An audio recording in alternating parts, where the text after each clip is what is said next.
ನಾವಿವತ್ತು ಒಂದು ಬಾಲ್ಕನಿನಲ್ಲಿ compulsory ನೋಡ್ಬೇಕಾಗಿರೋ points ನ ಇವತ್ತು ಎಕ್ಸ್ಪ್ಲೇನ್ ಮಾಡ್ತಾ ಇದೀನಿ.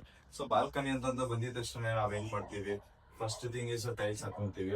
ಲೈಟ್ಗೆ ಟೈಲ್ಸ್ ಹಾಕೋಕೊಂಡ್ರೆ ಟೈಲ್ಸ್ ಹಾಕ್ತಿವಿ ಅಂಡ್ ಅದಾದ್ಮೇಲೆ ಫ್ಲೋರ್ಗೂ ಕೂಡ ಟೈಲ್ಸ್ ಹಾಕ್ತಿವಿ. ಸೊ ಇದರಲ್ಲಿ ನಮ್ಗೆ ಮೇಜರ್ ಆಗಿ ನೋಡ್ಬೇಕಾಗಿರೋ ಫಸ್ಟ್ ಪಾಯಿಂಟ್ ಏನಂತ ಹೇಳಿದ್ರೆ, ಬಾಲ್ಕನಿ ಸ್ಲೋಪ್ ಯಾವ ಕಡೆ ಕೊಟ್ಟಿದೀವಿ, ಆ ಸ್ಲೋಪ್ ನೀರ್ ಯಾವ ಕಡೆ ಹೋಗ್ತಾ ಇದೆ, ಅದಕ್ಕೆ ಸ್ಲೋಪ್ ಕರೆಕ್ಟ್ ಆಗಿದೆ ಫಸ್ಟ್ ಥಿಂಗ್ ಅದನ್ನ ಚೆಕ್ ಮಾಡ್ಬೇಕು. ಅಂಡ್ ಸೆಕೆಂಡ್ ಥಿಂಗ್ ನಾವೇನ್ ಮಾಡ್ಬೇಕು ಅಂತ ಹೇಳಿದ್ರೆ, ಬಾಲ್ಕನಿ ಏರಿಯಾಗೆ ನಾವೇನ ಟೈಲ್ಸ್ ಹಾಕ್ತೀವಿ ಅಂತ ಹೇಳಿದ್ರೆ ನಾವು 100% ಸ್ಪೇಸ್ ಜಾಯಿಂಟ್ ಕೊಟ್ಬಿಟ್ಟು ಅದಕ್ಕೆ ಅಪೋಕ್ಸಿ ಗ್ರೋಟ್ ಆಗ್ಲೇಬೇಕು. ಅದು ಸೆಕೆಂಡ್ ಪಾಯಿಂಟ್ ಅನ್ನೋದು ಹೇಳ್ತಿರ್ತೇನೆ. ಯಾಕಂದ್ರೆ ನಾವೇನೋ ಪೇಪರ್ ಜಾಯಿಂಟ್ ಕೊಟ್ವಿ ಅಂತ ಹೇಳಿದ್ರೆ ಲೀಕೇಜ್ ಇಶ್ಯೂಸ್ ಕಂಪಲ್ಸರಿ ಬಂದೇ ಬರುತ್ತೆ.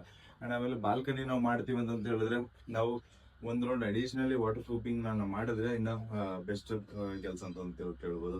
ಅಂಡ್ ಆಮೇಲೆ ಯಾವಾಗಲೂ ಬಾಲ್ಕನಿ ಟೈಲ್ಸ್ ನಾವು ಚೂಸ್ ಮಾಡ್ತೀವಿ ಅಂತ ಹೇಳಿದ್ರೆ ಫ್ಲೋರ್ಗೆಲ್ಲ ನಾವು ಆಂಟಿ ಸ್ಕಿಡ್ ಯೂಸ್ ಮಾಡ್ಬೇಕಾಗುತ್ತೆ. ಯಾಕಂದ್ರೆ ಎಕ್ಸ್ಪೋಸ್ ಇರುತ್ತೆ, ಮಳೆ ನೀರು ಬರ್ತಾ ಇರುತ್ತೆ. ಸೊ ಸ್ಕಿಡ್ ಆಗದೇನೆ ಇರ್ಲಿ ಅಂತ ಹೇಳ್ಬಿಟ್ಟು ನಾವು ಅದನ್ನ ಯೂಸ್ ಮಾಡ್ಬೇಕಾಗುತ್ತೆ. ಆಮೇಲೆ ಬಾಲ್ಕನಿನಲ್ಲಿ ಟೈಲ್ ಸೆಲೆಕ್ಷನ್ ಹೇಳೋದಾದ್ರೆ ನಾವು ಆಲ್ಮೋಸ್ಟ್ ಈ ತರದ ಡಾರ್ಕ್ ಕಲರ್ಸ್ ನ ಯೂಸ್ ಮಾಡಿದ್ರೆ ಒಳ್ಳೇದಂತ ಹೇಳ್ಬೋದು. ಬಿಕಾಸ್ ಬಾಲ್ಕನಿ ಅಂದ್ರೆ ಯಾವಾಗಲೂ ಒಂದು ದೊಡ್ಡದಾಗಿರುತ್ತೆ, ಯೂಸ್ ಆಗಿರುತ್ತೆ, ಓಪನ್ ಏರಿಯಾ ಇರೋದು.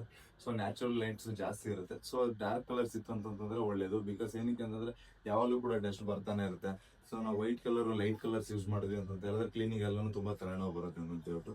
ಅಂಡ್ ನೆಕ್ಸ್ಟ್ ಪಾಯಿಂಟ್ ಇಸ್ ನಾವು ಬಾಲ್ಕನಿನಲ್ಲಿ ರೈಲಿಂಗ್ ಮಾಡ್ತಿದೀವಿ ಅಂತಂದ್ರೆ ಬಾಟಮ್ ಗೆ ರೈಲಿಂಗ್ ನ ಯಾವುದೇ ಕಾರಣಕ್ಕೂ ಕೊಡಬಾರ್ದು. ಏನಕ್ಕೆ ಅಂತ ಹೇಳಿದ್ರೆ ನಾವು ವಾಶ್ ಮಾಡಿದ್ವಿ, ನೀರ್ ಬಂತು, ಏನೇ ಬಂತು ಅಂತಂದ್ರೆ ಸೀದಾ ಕೆಳಗಡೆ ಹೋಗುತ್ತೆ.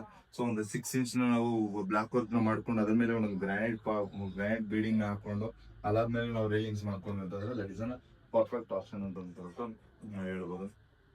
ಆಮೇಲೆ ಬಾಲ್ಕನಿಗೆ ಫಾಲ್ ಸೀಲಿಂಗ್ ಹೇಳಿದ್ರೆ ಫಾಲ್ ಸೀಲಿಂಗ್ ನಾವು ನೋಡ್ಬೋದು.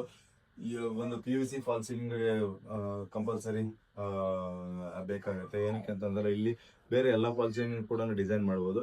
ಬಟ್ ಏನಂತಂದ್ರೆ ಮೇಂಟೆನೆನ್ಸ್ ಫ್ರೀ ಇರಬೇಕು, ಮತ್ತೆ ಕಡಿಮೆ ಬಜೆಟ್ ಅಲ್ಲೂ ಕೂಡ ಆಗ್ಬೇಕು.